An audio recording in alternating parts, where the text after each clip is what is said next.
The NFL Combine is here, the underwear Olympics, and every single year some dude does well at these predetermined tests. It's just like, ow, he's going to blow up. I don't care that his college production was booty. I don't care that he has off the field issues. I don't care that all of his teammates and coaches talk bad about him. Look how fast he runs in a straight line. Or does these very specific drills that really have no bearing in play in actual football. I don't know, man. But new Vikings GM Kwesi Adofo-Mensah, great hat, by the way.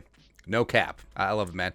He weighed in on the importance of the combine, what is important, and what maybe take with a little grain of salt. He had some great quotes here because, what bothers me all the time is that the combine shouldn't elevate dudes. It shouldn't really lower dudes based off of what you see on the tape, based off what you're getting in interviews, based on what you've heard from their coaches and teammates, etc. Like, no combine, no 40-yard dash or fast 3-cone drill should elevate a prospect like here or down to here. What it merely does is like, hey, checks the box. Are you physically capable of doing the job that's going to be asked of you in the National Football League? But every single year, just a team falls for him. It usually was the Raiders back in the day, but Bruce Campbell, not Legion of Doom or Darkness, Army of Darkness. I don't know. I don't do 80s movies. Or Tony Mandarich was the first one who specifically trained for Mike Mamula, Darius Hayward-Bay, Vernon Golston, just guys that blow up the combine and then they're like, oh yeah, they're terrible. They're terrible, right? But it's whatever, because the thing about it is that the players know how to game the system, because if they have a great combine, it greatly enhances their chances in the draft and potentially getting more money guaranteed on their deal. So obviously, they're going to train for these very specific drills that have little bearing on what actually happens in a football game. But it's funny, man. But Kwesi had some great comments on the underwear Olympics. Will Raggets put this together. Quote, "It's a part of it," he said, of athletic testing for draft prospects, but you always want to make sure you weight the information by the amount of it and also the predictiveness of it in the future. If you've got 3 years of watching this person do the exact thing that they're going to do on Sundays, how much do you want to weight a 3-cone drill? There's some evidence from that, but you probably want to give more weight to the thing that correlates more to the success of the player. Woo! What a crazy concept, man. Do you want to relate a third-party testing system or an anecdotal evidence that a coach has told you over the 4-year career of that player? You just want to make sure you consider all of it and have a system in place to weight it the appropriate way. So, yeah, I think that the combine testing, it has its place. It does have its role. It's like, hey, can this guy physically do this? Or, I mean, you're looking at a guy, like a Daniil Hunter, who had limited college production, even though he had aces reports from his coaches, from his teammates, etc. And his role in that LSU defense, it wasn't to get after it on the edge. It wasn't to do this and do that. But combine-wise, he tested out of the gym, and that's why the Vikings took him into the 3rd round. They're betting on his potential, and he developed into one of the best edge rushers in the National Football League. And you also see that where physical traits versus low college production, looking at Odafe from Penn State to Baltimore, looking at, hell, maybe even Micah Parsons, whose college production, it was not an indication of what was going to happen with Dallas. But, of course, both of them were combine freaks, especially Parsons. So I understand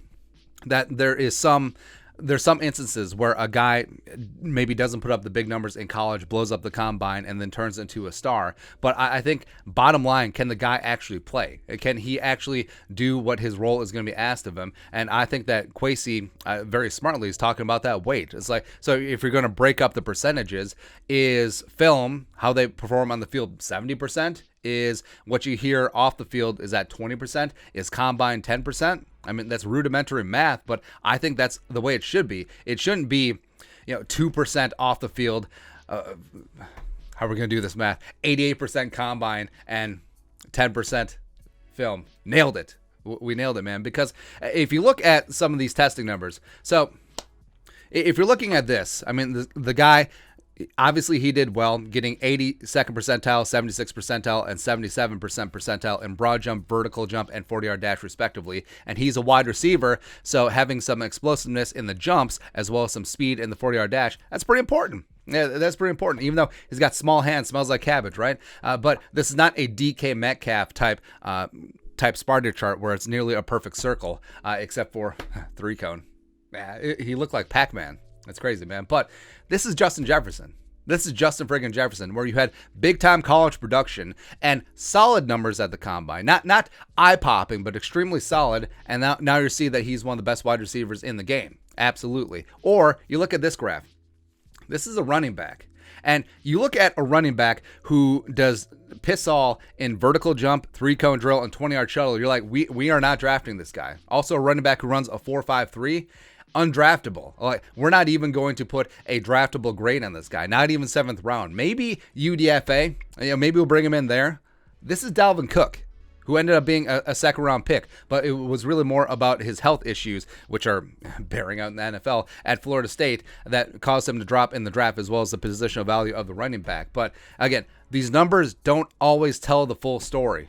They can't measure heart. They can't measure what a guy can actually do on the field. Where 40-yard dash is fine. How fast are you when you have to change direction? How fast are you when do you have the instincts to dodge a defender or not? Because that affects speed as well. Because as outside of having an extra game, they can't really test at the combine how these guys are going to do in a game situation. That's why everything at the combine take with a massive grain of salt. Like, if you have a player that has great tape, has great intangibles, but is sort of average in the combine, are you really going to knock him? Like, say the guy you have a late 1st round grade, you're going to drop him down to the 4th round because he doesn't run fast in a straight line? In this hermetically sealed environment where he's in a new time zone, likely, where he's in a new place, where he's got a roommate at the hotel, maybe he doesn't get along with, maybe the other guy snores, maybe he didn't get a good night's sleep in a new spot, maybe he's got a new diet in Indianapolis, and then he's slow, so you're just gonna trash 3 or 4 years of great tape. Nah. So I respect what Kwesi was putting down here. I think that you do have, the combine is important, but at the same time, it's not important at all. Or it's a small piece of a larger puzzle. It's not the only thing that you need to focus on. And that's something to take away as we get into the combine. THICC thick this week. But your thoughts on Kwesi's thoughts on the combine, let us know in the comment section below. Subscribe for daily Vikings takes. Want to support the work, put a little something in the Venmo. But until next time, Skol, production value.